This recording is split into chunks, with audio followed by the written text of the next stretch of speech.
Welcome back and thank you for staying with KTN Prime. It's about that time when we dive into our discussion, and today we are having a conversation on the Finance Bill 2024. Of course, it has caused a lot of debate, not only online but also in-person talking. So we want to discuss what exactly is the way forward. Do we have any other options apart from the taxes and endless taxes, as Kenyans keep on mentioning? And joining me for that particular discussion is Alex Manyasi, who is a policy and governance expert. We're also expecting economist Odhiambo Ramogi. So, of course, we'll be diving into that conversation. Good evening, Alex. Thank you so much for making time with this rain. Yeah, I think it was hectic, but I'm here. Oh, great. Yeah. Now, before we even get to that conversation, I want us to listen to what our leaders had to say in regards to the same. You must live within your means. This has been my message to the people of Kenya. For maybe 12 years, we've been running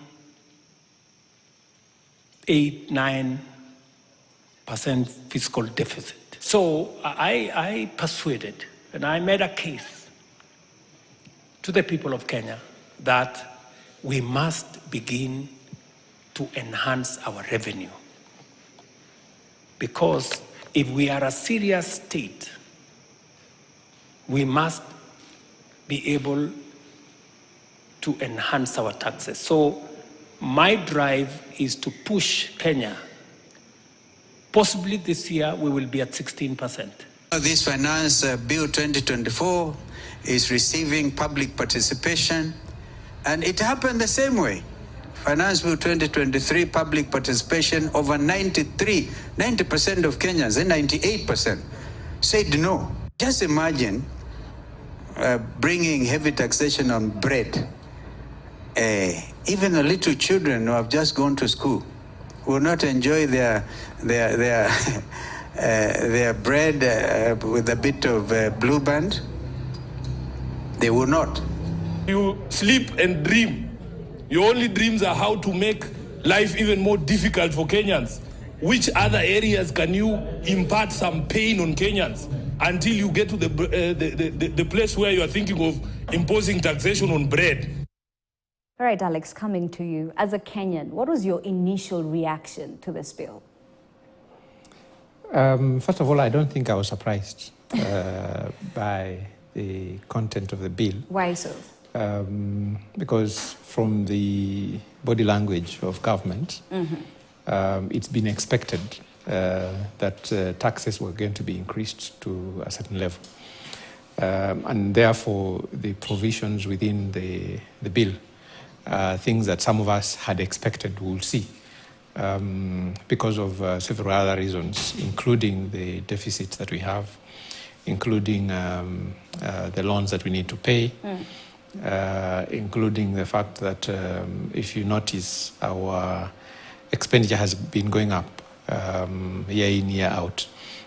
And therefore, it was expected that the government was going to try and raise more revenue. And to fill up the gaps. And Kenyans are not opposed to that. It's just that it seems to be taxes is the order of the day. Taxes, taxes, and taxes. We are barely months from the implementation of the Finance Act 2023. And then here we are, something else. I mean, something has to give is what Kenyans are saying. Yeah, and you're right in that sense. We're just coming from implementing the previous law. Yeah. And therefore, even the provisions that we have in this bill are trying to tighten, to tie the knots on areas that maybe were discovered not to have been followed through. And of course, looking at more specific areas where there's tax that is more definite, like motor vehicles, for example, where you can easily know how many vehicles through the insurance that is being given. You can easily do maths and say, this, I can collect this amount of money if I put more revenue collection in that area. So that has been part of the strategy that has been used. To a certain extent, I do not think that a lot of effort has been put in making it possible for more income to be available, so that then that can provide for more tax. And by efforts, what do you mean? In terms of, for you to collect more, there needs to be possibility that people are also earning more or making more. But in terms of, if you look at the strategies that have been used to, for example, make sure that we have more investment into the country, some of those measures are not very elaborate. Either they are not elaborate or they are almost missing altogether. And so if you think about it that way, then you see that at some point we'll have a limit in terms of how much we can go with the taxation process. Going by what the president said, and I quote, "I'm not going to preside over a bankrupt country. I'm not going to preside over a country that is in debt distress." And he equally added that, we're at 14%. He's planning on, increasing it to 16% by this year. From a governance perspective and what we had during the campaign period, it seems to be a mismatch of the promises made and what we're seeing right now. So, first of all, in terms of increasing from 14% to 16%, there's no right or wrong answer in terms of tax to GDP ratio. The economists can explain that. But if you think about the other countries, for example, the US is, I think, at 17% and has been at 17% for almost, that's the tax to GDP ratio, for almost 50 years. Yeah. If you look at the UK, I think they're about 15%. Kenya is about 14%. But look at the difference in the economy. Yes, Ivory Coast probably is the highest in terms of on this continent. I think it's more than 50%. So if you think about it that way, then that's why I'm saying there's no right or wrong answer. In terms of shifting the tax to GDP from 14 to 16, as the president is saying. However, I think the crux of the matter is in the details of how you do that, the sectors you focus on, and whether then the income that you get is used then to make sure that you have put incentives, first of all in providing services, but on the other hand in making sure that you put incentives for purposes of, like I said when we began this discussion, in growing people's income. Whether the growing of income could be in many ways. For example, encouraging investors to come and invest in the country, or local investors for that matter, to then make sure that they are creating more jobs, so that then you're growing income by putting more people to work, but also growing income of people who are earning, so that then they earn more. But besides that, also ensuring that you have an economy that is competitive. Because also, when we talk about the dollar, for example, a country, we are almost surviving on luck, so to speak, because we have not put deliberate measures also to make sure that the balance of payment in terms of the things that are coming into the country versus the things that we're exporting. We have not been very deliberate in ensuring that we are exporting more than we're importing. In any case, we, for example, the president had very good plans about production of food. So if we were, as a country, able to produce enough food so that we minimize on the importation of rice, wheat flour, and those kind of things, then we will have had a scenario where our balance of payments is such that we are trying to export more things, so that then we have a more predictable currency in the name of the Kenya shilling. And if we did that, then it was going to be possible, for example, for us to say that we can predict that if we have X amount of debt, and then we will pay X amount of money. But at this point in time, you know that the dollar, for example, went into almost 160. But now it's about 130. There's no guarantee that it will continue going down. because there are no specific direct measures that have been put in place to make sure that happens. So then the risk that we run is that we might get to a point where, for example, what if the dollar goes back to where it went a few months ago? Then we will risk using the same income that you're collecting from tax to pay an inflated loan. I'm using the word inflated because then you're paying more interest than, more money than you have paid before. So those kind of things make it a bit risky in terms of how the economy is running.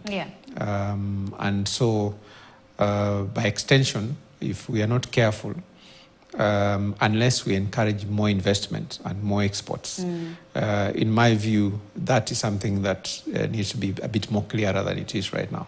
I like the fact that you've said deliberate measures. And why I'm asking this particular question, if we look at the Finance Act, if the budget estimates are anything to go by, then our collection is still short. So clearly, whatever was intended with the Finance Act did not bear fruits. So here we are, Finance Bill 2024. Perhaps, as Kenyans would put it, are we biting more than we can chew? Yeah, so we have had a deficit in terms of collections for some time. And probably that's what the president was talking about, living within our means. However, you see that even as we have those deficits to deal with, the solution is not entirely in making sure that you collect more from the same sources. The solution is not entirely that. The solution is more of creating a scenario where you have more people to collect from. And you can only have more people to collect from if you're expanding the number of people that you're collecting from. And that therefore, by creating job employment creating and the jobs, like. Creating more opportunities for if farmers are exporting things more. Then foreign earning comes in, and they are more likely to purchase things, and therefore, by extension, by increasing the purchasing power, you're more likely then to collect even more VAT and stuff like that. So it's a very it's a spiral effect in terms of what you inject in is what then makes it possible for you to get out. Just like when you're milking a cow, even if you fed it 100 kilograms of food, there's a maximum you can milk from it. To a certain extent, then you start affecting the possibility of and the health of the cow itself if you try to force more than that. And our economy then should not get to a point where people are resorting to looking for alternatives. Because for people to survive, if then what they're used to is taken away or is beyond their reach, then they will try and look for alternatives. And when they look for alternatives, for example, I can use a specific example of fuel. If fuel was to get to a point where, or running a car was to get to a point where it's now too expensive.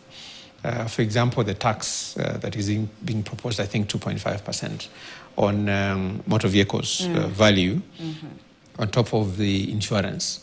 What will happen is that for those who use multiple cars, for example, they might opt to sell a couple and remain with one or two, the most essential.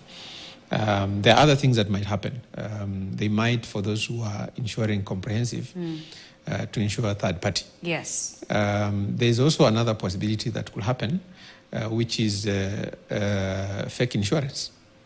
So that then people are putting insurance on the screen, but if you tracked it, you will not find it. The danger with that is that then you collect what you wanted to collect.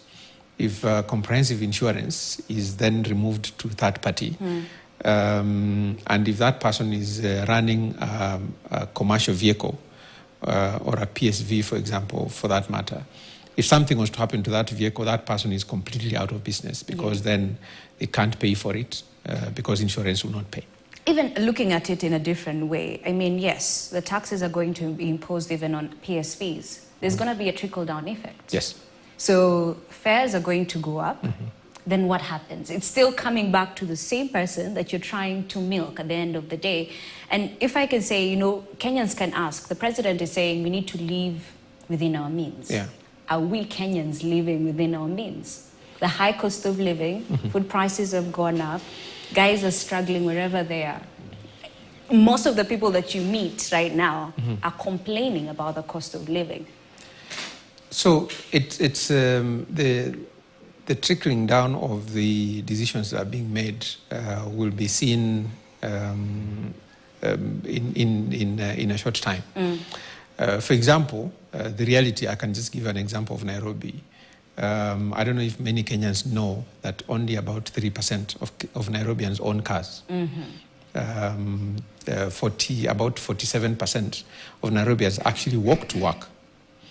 And another about 46 or 47 or 48 use public service vehicles.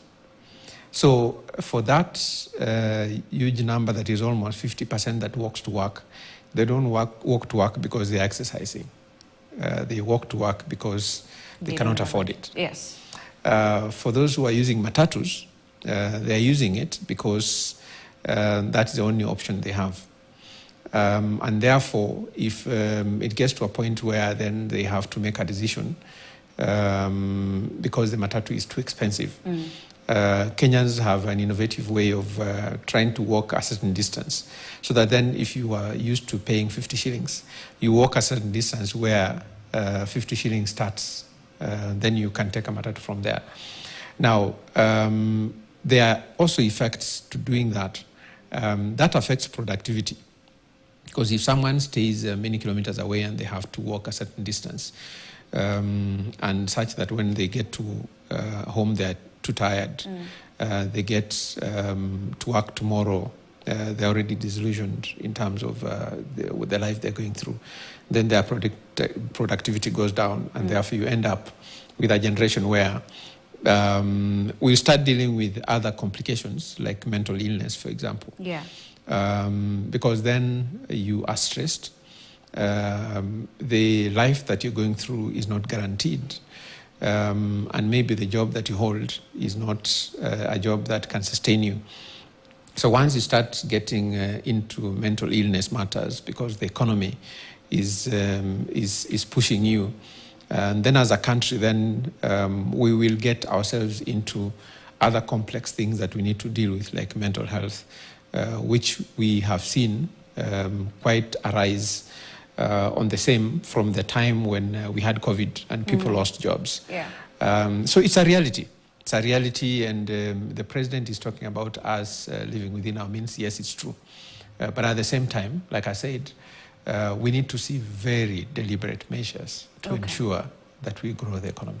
Speaking still on deliberate measures, let's talk about corruption, which is an issue. I mean, former President Uhuru Kenyatta did mention that we lose around 2 billion a day.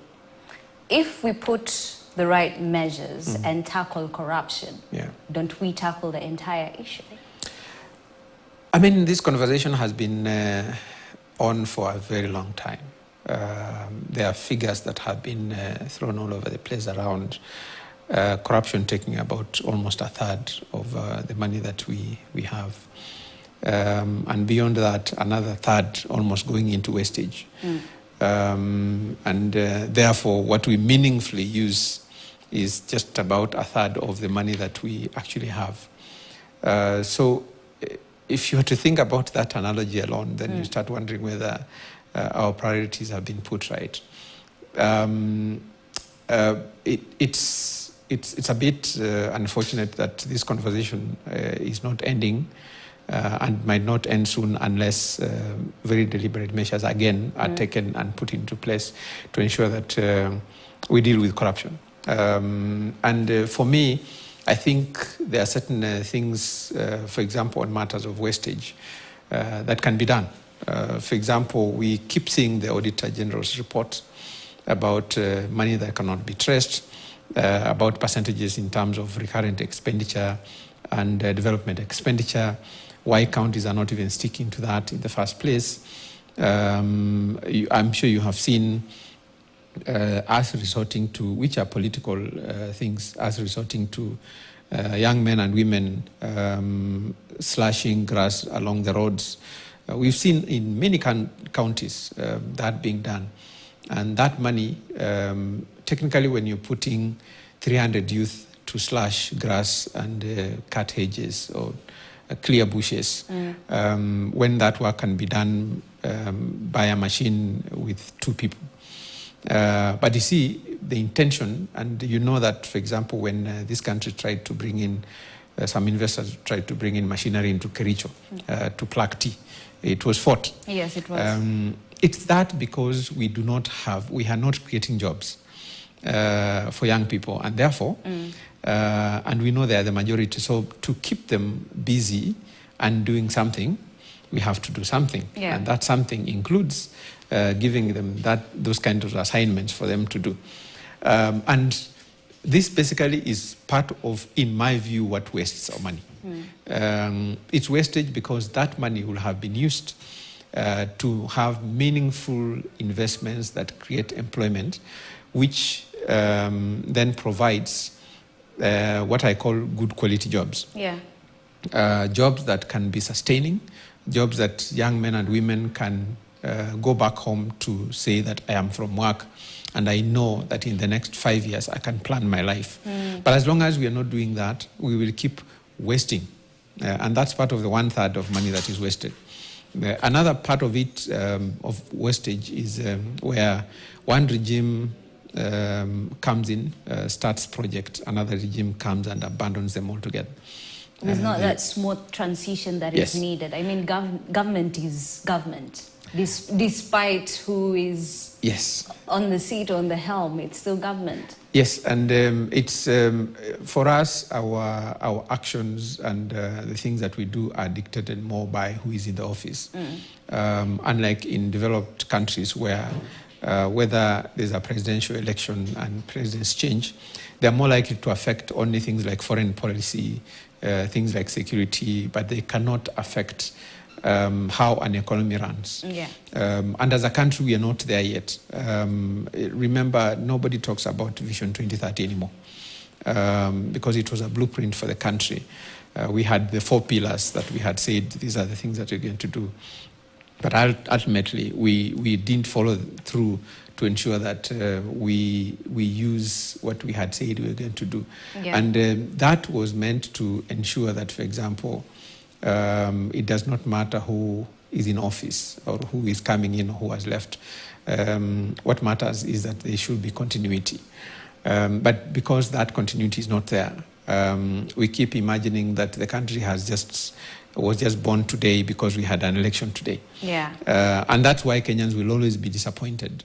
And the disappointment yet to get finished, because every time we have an election, we have very high hopes, because we have put all our eggs into who gets elected into office, forgetting that the systems that we have put in place as a country are such that they depend on people, and therefore then we can't guarantee that our future is going to continue regardless of who is in office. Okay, I want you to hold that thought. Let's just take a break so that we can, invite Odhiambo Ramogi into set, and then we'll be back shortly. Skip a KTN News.